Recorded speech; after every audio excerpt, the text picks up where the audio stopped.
Hello and welcome to the ACE-IT podcast, where we turn science into sense.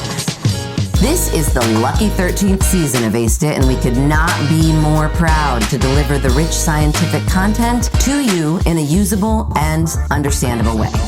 ACE-IT is brought to you via the Justice Community Overdose Innovation Network, or JCOIN. If you're new to ACE-IT, welcome, and check out the prior seasons to begin or continue your learning journey. We are exceptionally grateful for every listener, and we promise we will continue working to help you learn and never let you down. Also, a quick plug for a few other JCOIN features. Did you know that you can get technical assistance for your organization from the experts at JCOIN? And did you know you can apply for small research grants to help fund an innovative study idea? Yep, also through JCOIN. And did you know you can apply to be a JCOIN Leap Scholar or investigator to improve your own skills? Also through JCOIN. If any or all of these exciting offerings sound interesting to you, check out our website, www.JCOIN-CTC.org, and learn about the many JCOIN offerings beyond ACE-IT that may help you learn and grow in ways that improve lives, including your own. With that, I'm honored that you're with us. I'm Danielle Rudes, your host, and this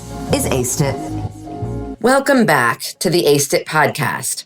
This is season 13, episode 3, of a season we titled Evolving Responses to Opioid Use Disorder and Overdose.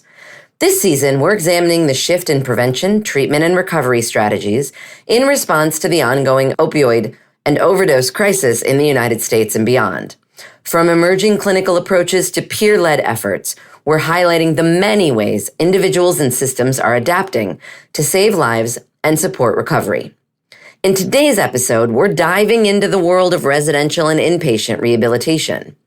These programs have long been a cornerstone of opioid use treatment, but their role in recovery is complex and sometimes debated. What exactly do these programs offer? How do individuals experience them? And what does the research say about how well they work? We'll break down the treatments provided and take a close look at the evidence. Before we dive into the programs themselves, though, it is important to understand why the need for these programs is so urgent. In a 2019 study by Burton and colleagues, the authors looked at national hospital admission data for opioid overdoses. They found sharp increases in overdoses linked to illicit opioids, while prescription-related opioid cases declined.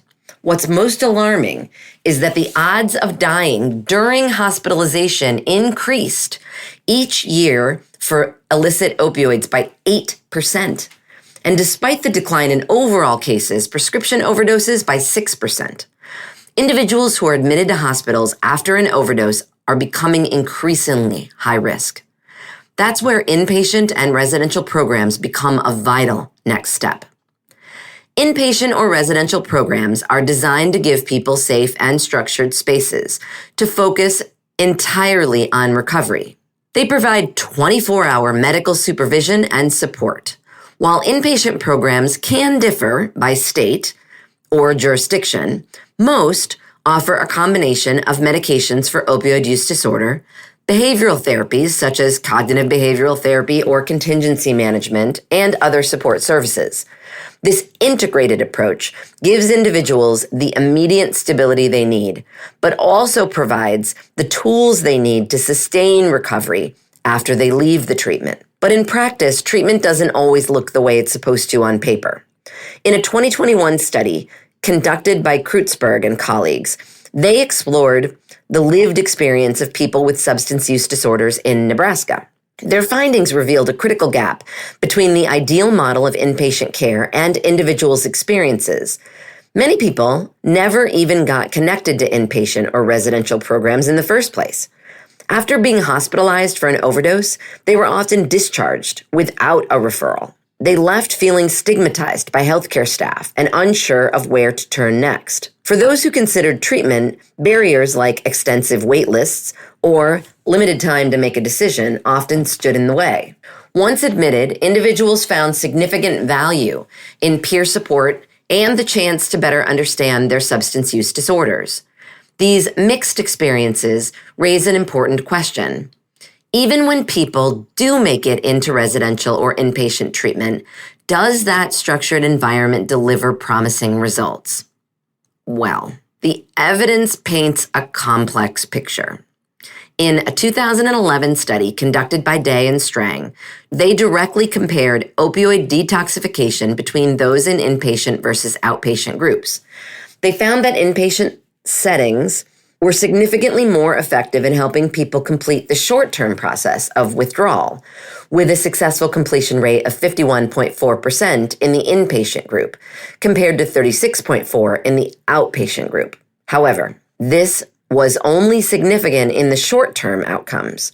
When researchers checked in at the 1-month and 6-month marks, the difference had disappeared. Abstinence rates were about the same, suggesting that while inpatient care may be the better setting for the initial detox, it doesn't necessarily translate to being better for long-term recovery on its own.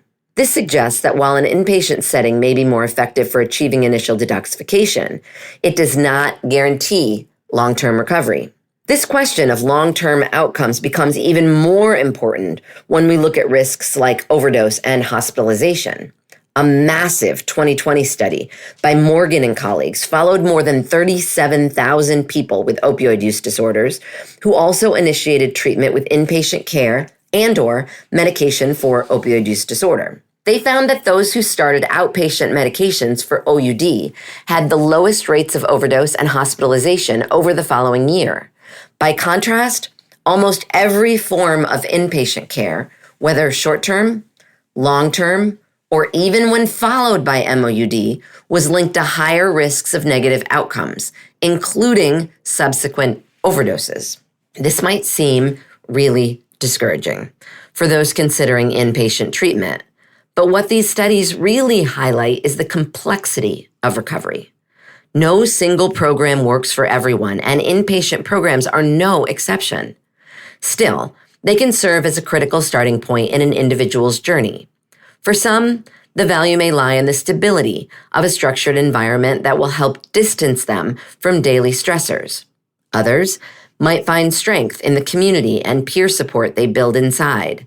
And for many, inpatient care is less about long-term results on its own and more about serving as a critical first step. So, where does this leave us?